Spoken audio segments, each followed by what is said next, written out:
Some days feel overwhelming, and that's completely normal. But even in our toughest moments, finding a silver lining can help us grow.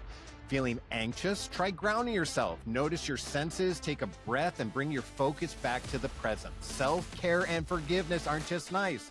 They're essential tools for emotional well-being.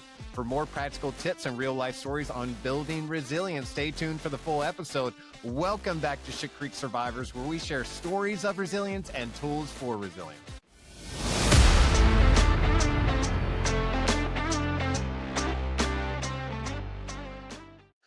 All right, sir, we're back again. How are you doing today? Wonderful. Wonderful. I love it. Doing good yourself. I am well. Had an exciting last couple days, got a lot of stuff done, which was great. Yeah. We just put out an episode yesterday, which is exciting. It involved the New York trip and kind of the lessons you forced me to learn with that silver lining. I can't wait to hear you share your silver lining to the story. I'm like, but it ended up being a good story of growth. Another Shit Creek, I think it's a good example of how even when we think we're like moving our life in the right direction and we got ourselves together, there's times when I'm going to fail. There's times when I'm going to get overwhelmed, and there's going to be times when, I'm a little outside of myself and, feeling a little funky. So that made me kind of think, it we're kind of made human, me. we're normal. That's what I love Absolutely. about getting this together. We just, sitting in your pity party or something, you might have done it. I've done it. I'm doing it right now a little bit from yesterday. And I see your smiling face. We start talking and we're like, that's right. We have been through some stuff. We figured some things out. We've had some good little, tidbits of wisdom that help us out. And suddenly you feel so much better already. I mean, already it's a breath of fresh air in my lungs right now. Just seeing you, brother, and talking with you a little bit. So hopefully it transcends out to the airwaves and other people catch up onto it and they start feeling a little bit better too, or share it with somebody, help them feel a little bit better as well. You're like my check-in buddy. You know what I mean? Like it. Well, you too.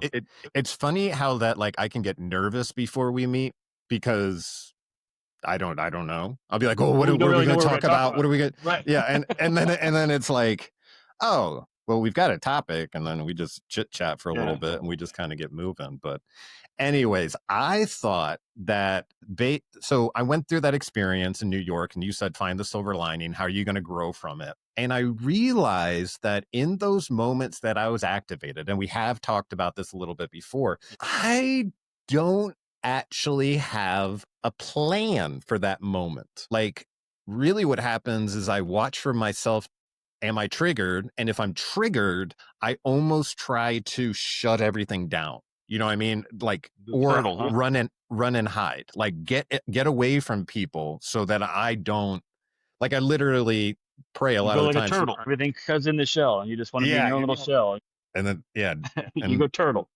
Yeah, go turtle, try to figure out what's going on, all shelled up and all that kind of stuff. But, I was like, there's got to be more to it. There's got to be something. And how is it that I've gone 10 years now without actually having a plan for the moment? Like there's a lot of preparing for the moment, when it comes, this is how I'll recognize it. I don't want to get in any, trouble. I don't want to say anything I don't mean. So I'm going to remove myself from the situation, and hopefully I'll, after some time, kind of click out of it, and then I'll be able to kind of reacclimate to what's going on. Is that kind of a plan though? I mean, but it's not a plan that's working as well as it could. You need to readjust. I think I need more action. I need things to do. Like I'm more of a physical, that helps me more than thinking about it. I can actually panic myself if I think too much, and I can find holes and go down the rabbit hole and, make things out of something that it was never meant to be and all that kind of stuff. All in a task of trying to comfort myself, but my whole life, some of the best way I've ever gotten stress out is with physical action, like working out. That was always good to me. I never realized how important it was to me until I wasn't able to do it anymore for a while. But anyways, so what I was looking for then, I wanted to find in that moment, I wanted to be able to find a way to ground myself. I actually wanted, Yeah, actions to take to kind of take myself wherever I floated off to in my mind where I'm panicking about something, I'm making more out of it. I need to kind of like grab myself up and sit myself down and say, let's calm down for a second. Let's just take a Yeah. moment, you know? And people are so wired differently with this one. Yeah. Sorry, I definitely don't want to get you off track too much, but I do want to say, like, I feel like I don't handle it as well as I could. You're saying you don't feel like you handle it as well as you could. You're trying to, but at least you have a handle on it. I don't feel like I even have a handle on it yet. And I was just talking to somebody. I was trying to get on here to talk about a friend of ours down at the lake. I don't really want to say her name, but she was at the Las Vegas shooting a few years back Oh at the wow. concert when that happened. And I was like, "Do you want to get on and talk about that trauma and stuff?" She's like, "No, because the trauma's past now."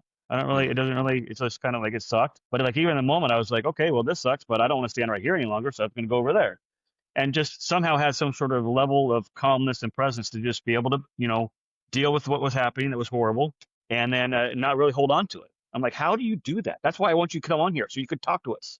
You can tell Yeah. people, how do you just like, how do you switch that? Because we don't. I don't, but I'll Yeah. still work on it. I'll see if I can get her to talk about it. But she's kind of like, nah, it's past now. I just kind of want to move on. And I'm like, I can respect that too. So I don't want to hound her for it. Go live your life. Right. But And we also but some never people can do really that. Some people can just click it off like that. And Mhm. I want to know how. I want to know how too. So tell me more about what you're learning about this ground and stuff, because maybe it'll give you some tools. Well, yeah, let's get some tools on the tool belt today. Actual things you can do in the middle of the panic compared to like hoping it subsides, right? So, what I was able to do is find actually quite a bit of grounding techniques, Okay. and they're different strategies to help you feel more anchored in the present when that anxiety and whatever is taking you kind of like out of the present moment. When you're like stuck in the past and running over the things that have happened to you before and trying to change them, which doesn't work. These are actually things you can do to stay present, stay here, stay now. So that way, that's the one thing you can control, right? The here and now compared to going through the memories. So something that actually that I found super intriguing was sensory grounding. It's actually called 5, 4, 3, 2, 1 grounding. And what you do in that moment, okay, is you try to count 5 things you see. Okay. Okay. Like physically Th- right now. yep. Then you're going to go to 4 things you're touching right now. Okay. That includes the Table, air, chair, whatever you want to make it, your chair, your shirt, your table, table, chair, your shirt, chair. rings, shorts, shirt, floor. Okay. Yeah. So I just be able to say that. Yeah, I get it. So then 3. then 3 things you hear. All right. So I can hear you, I can You, hear myself, I can tinnitus. hear. Yeah, there you go. 2 things you smell, Okay. which you'd be able to sort out, and then 1 thing you taste. So obviously what we're trying to do here, or what they're trying to get us Oh to man, that do, might hurt. Okay. is is jump into your body almost using your sensory, anything that you can use for sensory. So it would be immediately what you see, 4 things you can touch, 3 things you can hear, 2 things you can smell, and 1 thing you can taste. So even pausing and doing that for 30 seconds can actually make a huge difference and bring you back into the present, because you're using what is present. Your sensory organs, all those are present. So it gives you a second to drop back in. Okay. So that's a good one. The 5, 4, 3, 2, 1 sensory grounding. The next is an anchoring physical gesture. This is a different technique. And what you can do is choose a subtle gesture to do anywhere, like pressing your thumb and forefinger together. Okay. So it's actually a physical gesture. The example they're giving is kind of bringing your thumb and finger together and then coupling that with the idea of I'm grounded or I'm safe. It's like a safe word, or here now, I'm grounded, I'm safe. So I that's an probably use that one a little bit on accident without even knowing it, because I know when I start having like feeling weird or whatever going on, I get real fidgety with my hands. So yeah. oftentimes I'll do the pinching thing. I remember learning about this a long time ago. It's supposed to help with like pain. So I'll do Mhm. that. I'll do that sometimes when I'm getting ready to get stuck with a needle and or something Yeah. with at the doctor's office. I'll just pinch that. But I need to add everything's good. I'm safe. That's what you're suggesting there from what you learned. So I'll have to remember that one because I'm already kind of going to that one a little bit. So I'll have to I remember that think a one. lot of people do because like even a twitching leg is Yeah. actually an outlet for that anxiety that you're feeling. You know what I Right. mean? And you don't even realize you're doing it, but it's actually a But that's the comforting point. thing. I think well, yeah, that's the thing that's going off. You don't really realize it, I think, but I don't know. I think I like the idea of making a conscious effort to do something because that's not Yeah, your subconscious dealing with it. It's you actively dealing with it. Maybe that would be better. right. Absolutely. For me And anyway, but for somebody. I agree, and doing the actual gesture in the moment is acknowledging I need to come back in this moment, compared to the twitching that's happening in the subconscious, just trying to remove that energy. You know what I mean? So yeah, you're right. Picking a purposeful physical action that you recognize, and what you're actually supposed to start doing is practicing it during calm times, so it becomes a reliable cue when you are triggered. So instead of it being like the first time you do it, I'm freaking out, and you start doing something random, like start working with Armpit it. noises. Armpit noises. Yeah, They're armpit not noises. working. They're not working. Yeah. Whatever you need to Subject do, to it. practice it. Practice it, even if it's clucking like a chicken. If that works for you, cluck like a chicken. Okay. Now, number 3 is a pretty classic: controlled breathing. And I hear that all the time. I'm like, whatever. And then I gloss over whatever else is being said after that. So what they're actually saying is try to do a 4, 7, 8 breath method. Yeah. So you're going to inhale for 4 counts. 1, 2, 3, 4. Hold for 7. 1, 2, 3, 4, 5, 6, 7. Exhale slowly for 8. 2, 3, 4, 5, 6, 7, 8. And what this does is it actually engage. You almost pass out. I feel like when I first did, I was like, hold for 7. Like I need that information ahead of time. Right. I wasn't ready for that part. No, though there's a lot of stuff I've been reading about breathing techniques to help calm you before bed and sleeping stuff and get oxygen. It's kind of like the hot shower, cold shower in the morning and before bedtime type of things to help get you relaxed. Some people like the hot shower because it warms you and relaxes you. Some people like the cold shower because as soon as you get into bed, then you get warm and then you get relaxed in bed. But there's also I've been reading some stuff about breathing and it was very similar to this with the counts and it was, to de-stress and get ready for bed. So if it works for that, why wouldn't it work for Right. an anxiety moment or something? What they said is it actually engages the parasympathetic system, which calms your body's fight or flight response. So I know breathing works. I don't know why I resist it, because I'll do like breathing meditations here and there. And I don't know what it is that I don't like about it when I'm doing it. But when I come out of it, I do feel a difference. Like there is. And it's so funny because sometimes we don't even know that we're not breathing properly. Like if you're always stressed out, you don't realize you're not taking full breaths until you lay down. And they're like, inhale for 4, and you can only get to 2 because like literally your chest is so tight. You're like 1, 2, and it's like only the top part. And it's because you don't even realize you're not letting it all out, or you're letting yourself relax enough to fully breathe. So you do this, and what happens is it like makes you concentrate on it, and suddenly you're breathing a lot different, which suddenly makes you feel better, which probably makes sense. The more oxygen, the better, right? So aligning the chakras is the Buddhism? Buddhism would say. I think that's like a Buddhism thing. Buddhist or it's either, but yeah, something. It's got to be the same. I mean, these things work because they work. They're founded in the sympathetic nervous system, which thank goodness for, because that's what keeps our heart going and breathing when we're sleeping. But yeah, if you're having like an attack, I could see where it would feel tighter in your chest and be harder to breathe. So you force yourself to breathe and hold it would relax those muscles. Same thing with a muscle cramp in the middle of the night. You got to jump up and stretch it and get it relieved. And I tell you that dream, I had a muscle cramp and I was dreaming that somebody was cranking on my foot. And I woke up and my foot was just like cranked over. I jump up out of bed and I start walking around and I got to stretch it. So yeah, you're stretching that chest muscle by breathing. That makes total sense to me. And it wasn't just when I was like triggered either. It was actually like my normal every day for a long time. And then I would go to do these breathing techniques, and it was like all day, all long, I was breathing tight and not even really realizing it. Like almost like, because that's what you do if you're like about to get into something. It's almost like tight, quick breathing. You know what I mean? So it's just like Yeah.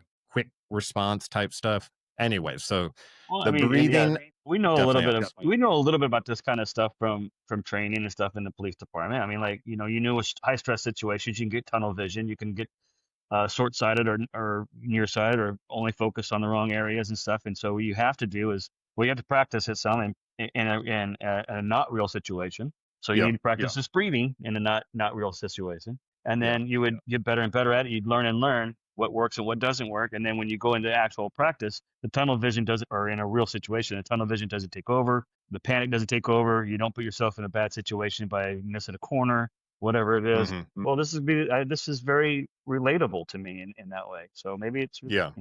I like it. Number 4 is soothing ground objects. So this is keeping something small, a comforting Okay. object on hand, like a smooth stone, soft fabric, a stress ball. Feeling its texture can actually help you stay in the here and now. You know what I mean? It's kind of like that cue we were doing, but now you got your thing in your hand. I've seen people use it, and I know for fidgety kids they use that, what's it called, the spinner thing. Fidget spinner.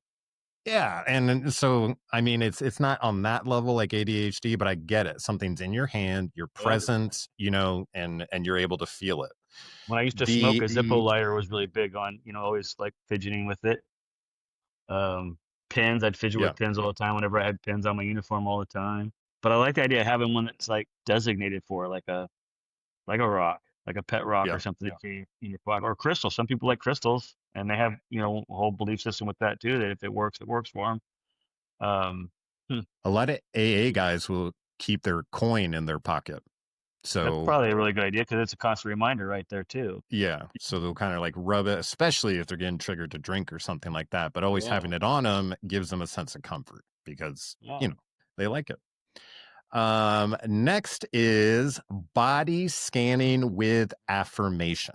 And when I meditate, sometimes this is the easiest one for me to do because it's pretty simple. My meditation usually starts with follow my voice, and it's like feel your toes, feel your foot, feel your ankle, feel your calf, feel your knee, feel your thigh, go up the side of your body, feel your shoulder, feel your left bicep or your left shoulder, left bicep,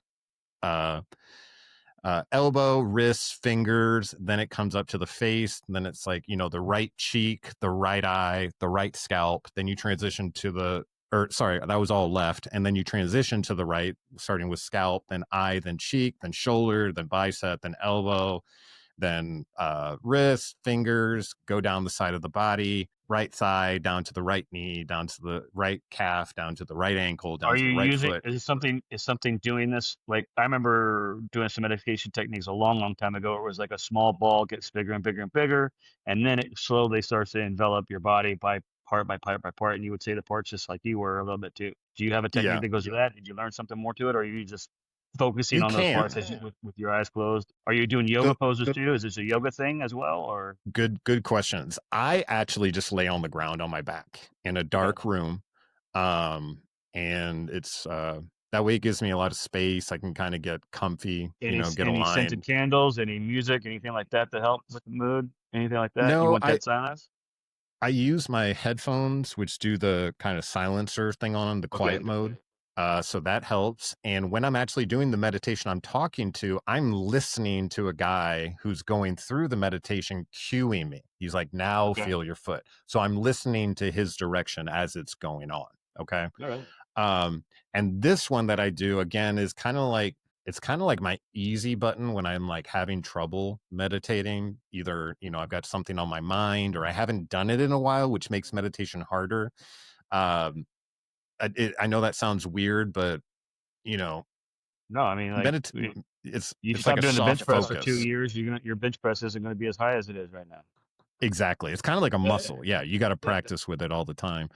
And with mine, I listen to, I use the app Insight Timer. And so I get these meditations for free, which is really nice. So check out that app. There's other apps out there, but Insight Timer does have a pretty big plethora of different things you can do, from body scans to chakra stuff, maybe like you were talking about, like the energy and like all that kind of stuff. So really what it's saying is body scans with affirmations, even if it even says, even if meditation feels unreachable in the moment, try a 30-second body scan. So you could even notice, how do your feet feel? Well, you also said with affirmation. So yeah, that's the next part. Then you said with affirmation. Yeah, So when you're going through all these body parts, you're talking about it for a second, or thinking about it, or focusing on it. it's more What kind of I'm feedback are here you looking for? and I'm here and I'm now. I Okay. feel my feet. I Okay, this feel is my yeah. I feel, I'm trying to get full here and circle. now. I'm tracking now. I was like, No, I gotcha. 100%. And I appreciate it. And so what happens is, even with a 30-second scan, and I can speak to this, it helps a lot, because everything that you've been doing prior to that moment is usually spinning 100 miles an hour in your mind. And sometimes it's literally like, I was thinking about it last night when I was doing it. It's almost like a timeout. And there's different meditations you can do, from like a body scan to meditating on God's word, right? Now, I talked to my therapist recently, because for a while now, I've been meditating kind of and talking to God. And I thought that was kind of the same thing as me meditating and finding quiet space. My dreams lately have not been good. And I have been talking to God all the time, but I haven't been doing the quiet body scan, get in my body, get present, which is what really preps me for going to bed. That way, when I go to bed, my dreams are better, which turns into my next day is better. Because I don't know if anyone out there has PTSD or has dreams that trigger real emotions. You wake up exhausted, like you just went through a day. So then you have to kind of like reacclimate to the day, remind yourself the emotions that you were feeling from the dream, whether someone wouldn't help you. Sometimes for me, I'm drunk in the dreams, which is so disappointing. It feels like I've lost all my sobriety. And I have to wake up and kind of like remind myself that didn't really happen. Like, it's okay. Nothing happened. Because most of the time, too, I'm arguing with somebody. I need their help. I know them. They're not helping me. And it's just something that yeah, happens with my emotionally PTSD. exhausting. You're not resting then, really, while you're asleep Right. either. Right. Yeah. And sometimes it'll get so bad in my dreams that I will almost purposely not sleep. And I do it in a weird way that I was talking about yesterday with my therapist. I'll go downstairs and try to sleep on the couch, which I know is so uncomfortable, but in a way, it's going to keep me awake enough where I don't go into those dreams. But it does kind of keep me sometimes a little longer in that lucid part, where sometimes you can feel stuff. So if you're uncomfortable on the couch, like you were talking about in your dream, having a cramp, it transitions into the dream where you're like in a fight or something's happening and it really hurts and you can't figure it Yeah. out, but you're kind of so wonky you can't get out of it. So Mine is probably more anyways, just being distracted with the TV on the couch, and my head's up, even though I'm laid back, because the couch lays back. And then also I'll just finally be relaxed enough to fall asleep. But if I go back and lay down, you're alone with your thoughts for a half of a second, and then also that's all it takes. The remote channels start going through the 150 channels again. my dream will take back off from when I left it. Yeah. So I'll come out of it and then do what I do. Like last night, I ran downstairs and I buy these family bags of Twizzlers now. I guess they don't hurt my stomach as much as anything else. So I'll eat like freaking 12 Twizzlers and watch some TV. I think I had apricots and like milk and nuts and like all that kind of stuff. I'm watching TV and I'm like, oh, I'll go back to bed now. And then I go back to bed and it drops me right back into the same dream. And I'm just like, man. And usually and then your stomach hurts because you just powered through all this food as like a way to run out, and then you wake up the next day. Yeah.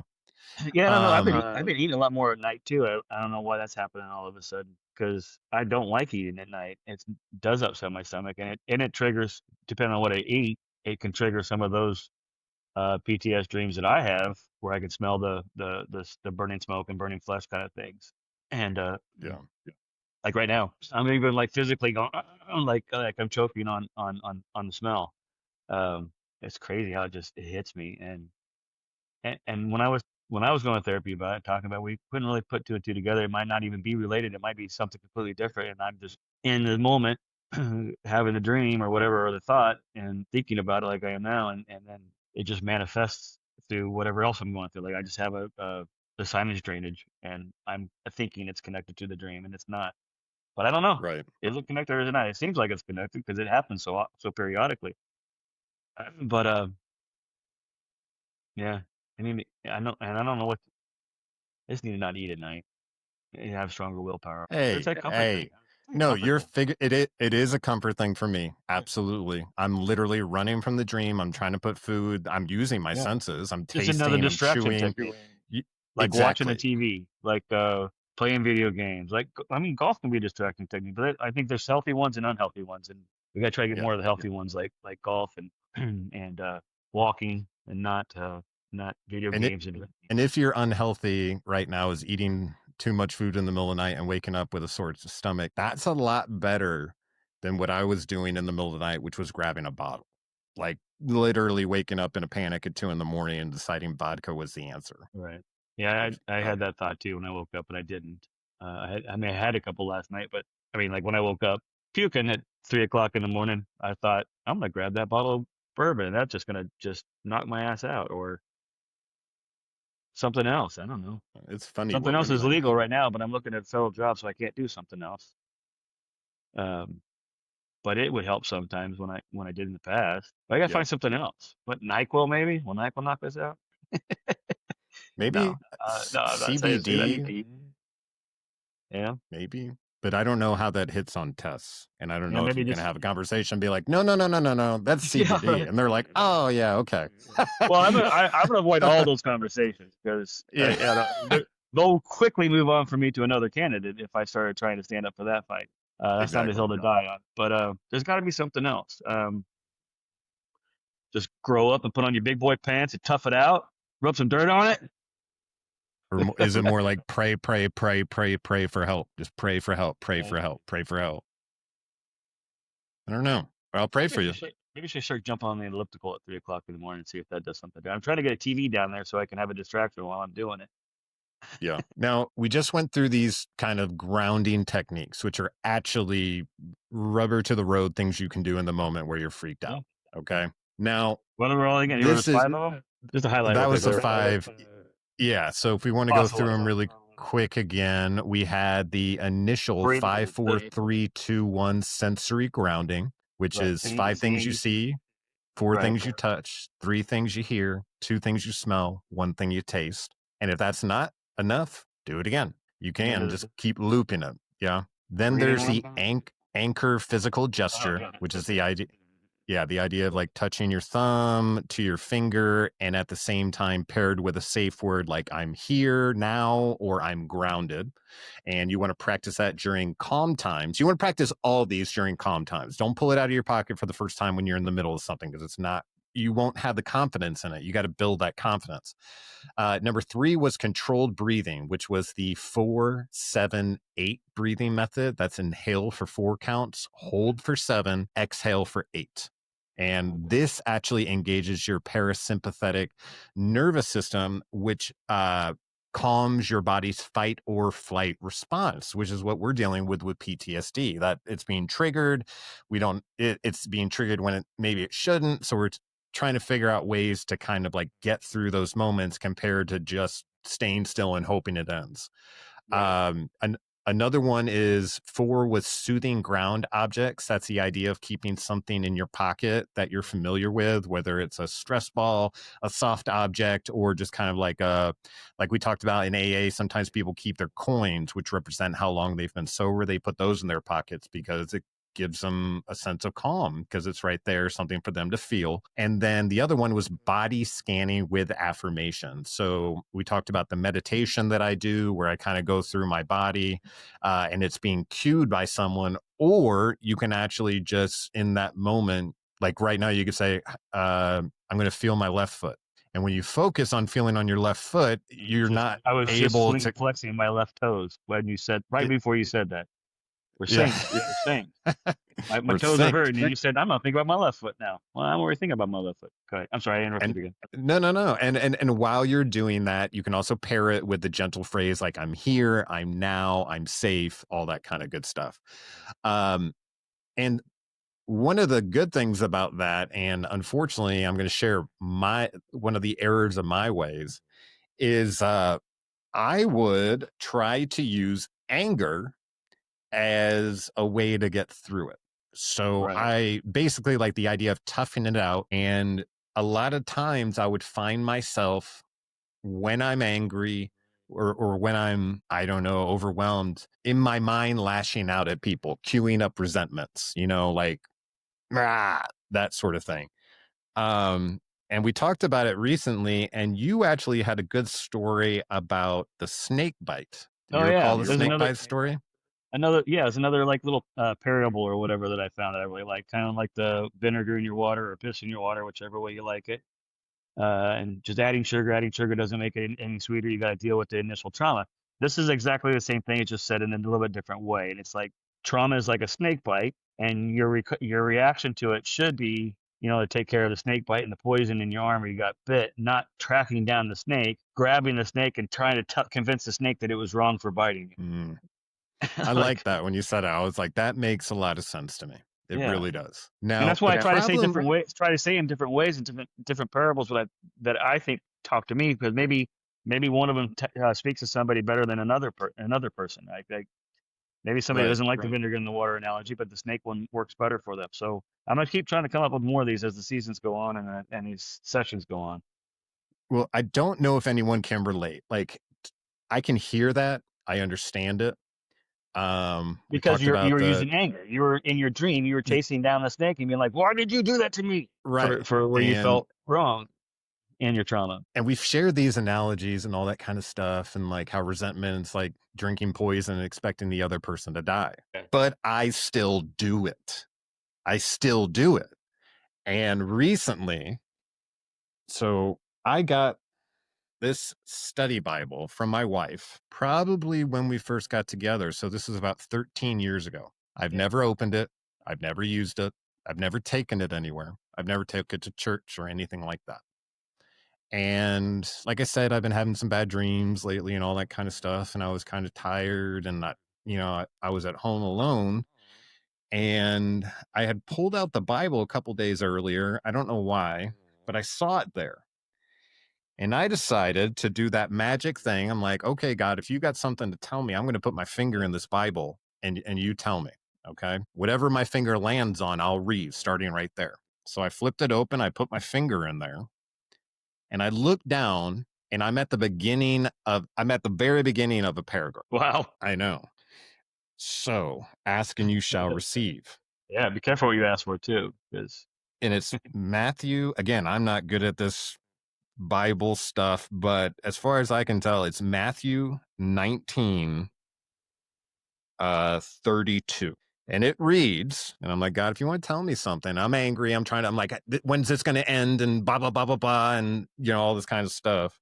It reads, the king summoned the slave. Yeah, the king summoned the slave, the one who had owed him so much money, the one whose debt the king had forgiven. The king was livid. You slowly scum, he said, seething with anger. You begged me to forgive your debt, and I did.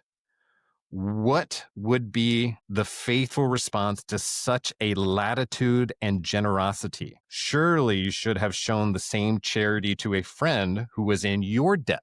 So I'm not smart enough to be like, I know what that means. So I'm like, I better get some context. So I read it. And what had happened in this is there's a king who had a slave who owed him an enormous debt. And instead of the slave paying the debt, he actually came before the king on his hands and knees, pleading, crying, please, help me. What can I do? Blah, blah, blah, blah, blah. And the king actually forgives his debt. Then the king goes on with his life, and he finds out that this guy that he's forgiven all his debt is now out there calling on debt that people owe him. And I'm like, all right, well, how does this kind of parallel what's going on? Well, we've mentioned that I was falling into the darkness. I was falling into hell. And the one thing I screamed out was, Jesus, please forgive me. And he did. He took me to the light. He let me hold my grandma's hand. I got to come back. And you know what I've been doing? I've been calling on other people's debts. I've been wanting people to admit they were wrong. I've been wanting people to apologize to me and holding them to the fire And the next paragraph is the king turned over the unmerciful slave to his brigade of torturers, and they had their way with him. I've been to hell. I've shared the story. I don't want to go back there. It's the most terrifying thing. And when I read that, I was so scared when I read that. And again, I'm not like a Bible thumper. This is my first time putting my finger in the Bible, but that terrified me. And for the first time, I'm not pulling up people and imagining beating them up, what I would say to them, what I would say to their family and all that kind of stuff. In my head, I'm like, you better shut your mouth because you've been forgiven of things that you never had to pay for. And now you're going around and calling on debt. And you know what made me think beyond that is I am God's creation and he forgave me for the mistakes I made because he knows I'm his creation. And then I get out of it and now I'm critiquing other of creations he's made. I'm critiquing the work and the story that's going on in these people's lives because I don't agree with it, not acknowledging that it's all part of God's plan. Like, what a fool. You know what I mean? Like, I've literally been getting angry at people, queuing them up, letting them know in my head what a lowly whatever, blah, blah, blah, blah, blah. Meanwhile, I got the ultimate gift. Yeah. Like I'm scared now. I don't know if you can tell, but I'm like scared now. Like it really shook me. I'll do it, but something in me shifted from, yeah, I should probably do that to not only don't do that, but saying, it was like, I hit my hands and knees. I was like, Lord, I'm so sorry. I've been playing both sides of the field. Kind of like the story we gave of the guy who was sitting on the fence in the field. Yeah. The fence belongs to the devil. This is why I always say, like, we're here to judge. We're here to love and not judge. We're here to love and not judge. And it's hard to do because when you feel wrong, you want retribution. You want to get them back. You want karma to bite them. You want to be like, all those things, but you got to let go of it. You can't stay. It's not stable. It's not going to give you anything. It's not sustenance for your being, for who you are inside. It's not going to sustain you. It's not food. Right. It's not nourishment. It's right. It's bad. So just try to let go of all those feelings. Don't judge, just love. Just like, hey, I'm here for you. And that doesn't mean that you have to, if somebody wrongs you, you have to keep letting them in your house so they keep robbing you. You just need to forgive them, push them aside, and then when they have a better life, be happy for them. Celebrate their happy life. Let them know that you respect the new version of them and you love the new version of them, and you're not going to hold them accountable to the old version. But you're still not really welcome back in my house right now because we've crossed our bridges, right? The way we've crossed our bridges. Go be you. I love you. I'll support you. I want you to survive and thrive. I accept you to be in the new person, but our relationship's changed now. And there's nothing wrong with that either. I've heard somebody else say something like that too, so I'm not trying to steal it from anybody, but no, I heard something like that too. It was the idea of like, we're not here to be loved. We're not here. It was something to the effect that we're not here to be loved. We're here to love. Yeah. It was something someone was sharing. Yeah, he said, meeting. Once you stop thinking about how you are loved, you are comforted, and you are, there's another word there. Yeah. And you start focusing on how you can love, how you can comfort, and how you can be there for somebody else. If everybody did that, then the whole world would be a much better place. It'd be like that definition between heaven and hell that I got from my pastor Meyer in Topeka, Kansas. Yeah. Hell was a beautiful banquet, eating the chopsticks that you can't reach your mouth, so you're frustrated, you're angry. But heaven is the same chopsticks, but instead of trying to feed yourself, you're trying to feed others. So feed other people, love other people, give other people what you want. Treat others like you want to be treated, the golden rule. Hello. We've heard all this stuff all our life. It just doesn't click until it does. And then, man, run with it. It's life-changing. Yeah. I was unable to accept other people's opinion. You should forgive them. It's like holding a weight around you. And I'd be like, that's fine. That's my weight. I mean, it's not hurting anybody else. It's hurting me. But now I realize, like, I said that this too. I love that one. is other people's opinions are none of our business. Other people's opinions of us are none of our business. Just go be you. You know the truth. Yeah, it's just funny how it all circles back around. Well, because we're human, we have all these different things going on in our thoughts and our desires and our hormones and our food and our medicines and our vitamins, and you don't get enough sun for a week and you feel horrible. Well, guess what? 7 days without prayer makes 1 week, right? But is that WEAK instead of WEEK? I like that. But yeah, same thing with sun. I mean, like you need your sunlight, you need your vitamin D, you need water. You're not drinking enough water, you will act and feel differently. And if you don't let those thoughts out of your head, you will be consumed by them. If you don't let the hate go over the hate will consume you. Um, so just try to follow these grounding techniques, try to follow those lessons, try your best. You're going to fail some. It's okay. The best backup plan is Yeah. getting back up. And do you, I mean, obviously you've got to do like new stuff, but like invest in you. Like when things started really changing in my life is when I started when I started focusing on me and how I felt about my life compared to what I thought other people thought about my life, or if someone said anything about my life. You know what I mean? Like I think we get so scared sometimes to take action and focus on ourselves because we're almost frozen with the idea of like what potentially could be happening out there, Or what other but when people are you going to think truly, about it or say about yeah, it. Yeah. like rock bottom is a really good time to kind of like get your life together, because at this point you've lost everything. You've got nothing else to lose. So it's on you. How do I want to finish this out? How do I want to turn like how do I want this story to go? Now, that's funny because another thing that we've kind of mentioned today is sometimes I'll get so caught up in my story that I forget that there's a billion stories going on around me at any time. And I'll see myself as the main character, which is good in your own life. I mean, you should be the leading role, but you have to acknowledge that other You people also are have to, going through that you same also have to take time process. to make sure you're still healthy, so then you can help other people get healthy too. Yeah. And and recognize that you don't know what everybody else is going through. That's why it's just better just to be Yeah, for kind sure. and be loving. And if it's not received, it's not received. So what? Don't take it personal. They're going through something. They got it. They're not. Their story hasn't come to the point where they're going to accept what you said.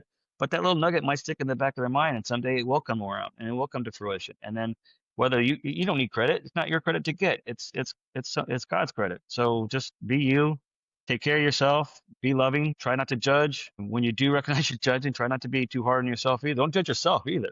I mean, I guarantee there's people that Right. are in our friends group that don't listen to these things because because of some of the things we talk about, and that's fine. At least they're not trying to jump on all this stuff and destroy it and tear it down by saying, "Oh, this is stupid," whatever they're thinking, and they're just letting it go because it's not applying to them, and that's good. That's the way it should be. Because we were getting the feedback also that other people are hearing it and are affected by it positively and are enjoying it. So that's great. And I'm enjoying it and you're enjoying it. And we're making each other, be accountable for ourselves and our actions. And that's great too. So I love all this stuff, man. I love you, brother. Me too. I feel better every time after we do it. I'm nervous before, but I feel great that we did it afterwards, and that, I'll go off into my day knowing that we did something. This isn't easy. It's tough. You know what I mean? Opening yourself up and all that kind of stuff. And we did have the opportunity to get to know each other for a while. But again, just an outlet, someone to talk to. Well, I still get recognized every once in a while out and about. And then I got to get better at how I respond, because I just went to a visitation for one of Julie's family members. It's her grandma's sister, so her dad's cousin, or dad's he's the nephew, so she's his aunt. Wow. And I guess one of the grandsons saw the magnet on the back of the truck and came out and said, "So how's Ship Creek going?" And I was like, I just caught off guard. Like I don't have an answer prepared to how to, like, what to say, what little tidbit, and check it out. It's just stories of resilience and tools for resiliency. I should just say that and be done with it. But instead, it's like, oh, me and my buddy used to be police officers. He got shot in the face. Remember this? And now, it's like, that's way too much information to be talking to some stranger at a funeral. We'll get better at it. You know what happened to me today is I was those business cards. That way I can say, oh, thanks. Hey, if you ever want to check it out, here you go. And then I could go right back to talk about his grandma and how, my wife knew his grandma and all that stuff. Something cool that just happened before we started recording was I was sitting here getting all the stuff together, and I hear Kate go, "There's someone outside of the house taking pictures of the house." And we live in an HOA, so I'm always trying to catch them. You know what I mean? Like, where are you at? Because they go around secretly and like take pictures of things. Like, there's not enough pine straw here. Or, you need to work on this bush, or blah, blah, blah. So we're always trying to catch them. So I put my face right on the window. The guy's in a truck, two guys in a truck looking, and they're pointing, and I guess they're using their phone. Kate's window was open. He could hear her say, "There's someone outside taking pictures." And the guy goes, "No, we're just taking a picture of the signs on the truck." And we've had so many comments where it's like, it's out of left field and it's people we don't know, which is really great, because like you were saying, sometimes it's hard for people who know you to see where you're going with this thing. Yeah. Because they're comparing you to where you were to where you're going, and they're like, and they're where they are and where you're going and all that kind of stuff. But when you actually get out there, put yourself out there and start connecting with some people who are genuinely looking for the information, and they tell you, I love what you're doing, keep going. It's like a little nugget of like, oh, yeah, because I'll get caught up with like, oh, I don't know if we're getting enough views. Out of nowhere, I'll get smacked in the face and be like, this isn't about you. You know what I mean? Like, it's not about you. It has nothing to do with you. You're getting better by talking to me. I'm getting better by talking to you. End of story. That's it. If it gets seen by somebody else and helps them, glory to God to be having it goes to them and it came before them and how it helped them. It is scary because you don't know what people are going to say or think, but you can't think about it. You can't dwell on it. You can't let other people's opinions matter to you of what's going on with you. Because I know I'm not doing anything wrong by this. We're just two guys BSing about stuff. If it helps you, it helps you. If it doesn't, it doesn't. End of story. Share it because somebody else might like it and it might help somebody else. Yeah. Bam. End of story. Yeah, absolutely. It's simple isn't easy, by the way. I will say it's just that simple a lot of times in things when I'm saying stuff. It is not meant to imply that it's easy. Simple is almost, I mean, it can be, but what's right is never easy, even if it's simple. You know? Right. So the answer could be simple right there in front of you, but getting to it can be harder. And then you also got to remember, be careful what you ask for, because when you ask for the number 4, 2 plus 2 can get you to 4. If that's all you're thinking you're going to get, you got to be open to the idea that it could be 5 minus 1 or 3 plus 1 or any other way to get the 4. God's going to get you to 4 if you ask for it. If he wants you to, you can't dictate how it happens. You got to be open to the idea that other things can happen. And that's not an easy one either, but it's a simple one. It's like starting this podcast and we were like, yeah, we'll probably have cops and like military people on. And before you know it, I've got a ex-cocaine dealer coming to my front door, literally to my front door saying, I'm about to spray your yard for bugs. I'm like, no, you're not. We don't use your company. He's like, well, I got a great story. So it's crazy. And then like I'm getting all these emails from people.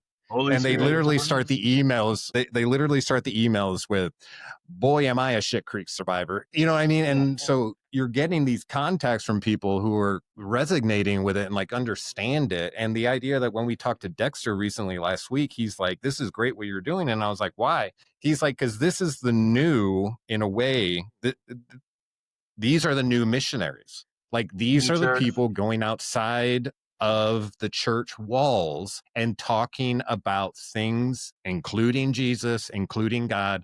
What's also great about it is we're not like a television market where we have executives or higher ups trying to push us to talk a certain way or make our story go a certain way for their advertising to sell more product for them. Or, that's too taboo. Don't talk about nothing's too taboo. We're just two guys talking, and we have a guest on. They're free to talk about whatever they want to talk about. It's a place of healing. It's a place of support. It's a place to learn some tools of resilience. If it works for you, share it. If it doesn't, share it. Pass it on to somebody else. Maybe it'll work for them.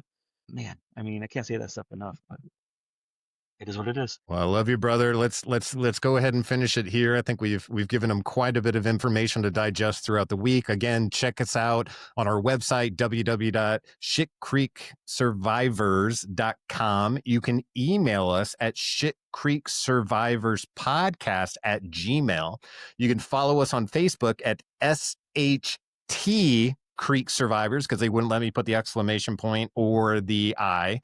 Get on there, make sure you subscribe, make sure you're following. We can get it out to more people, and we'd love hearing from you guys. It is so encouraging. So the more you can put in there and the more questions you have, even topics and all that kind of stuff, keep sending them. And that way we're going to we'll make moves on it. Okay. And besides that, buddy, I love you. Yeah. I love you too, yes. Brother. Come on and share your story. If you feel you've got a Shit Creek survivor story that you think would help somebody, please contact us. Let us know about it. It is powerful. God puts us through some things because he knows we're going to get out of them. And when we get out of them, we're going to teach other people how to do the same. So if that's happened to you, maybe it's more than a season you went through. Maybe it's something you were being prepared to share. Yeah. Maybe. See you Friday, brother. Let's play golf. Right. Absolutely. Love you. Bye. Thanks for listening to this episode of Shit Creek Survivors. Remember, resilience isn't about never struggling. It's about taking small steps forward, practicing self-care, and leaning on the tools that help you grow. If today was tough, know you're not alone, and tomorrow is another chance to move forward. Don't forget to like, subscribe, and come back next time for more stories of resilience and tools for resilience. Stay strong and take care of yourself.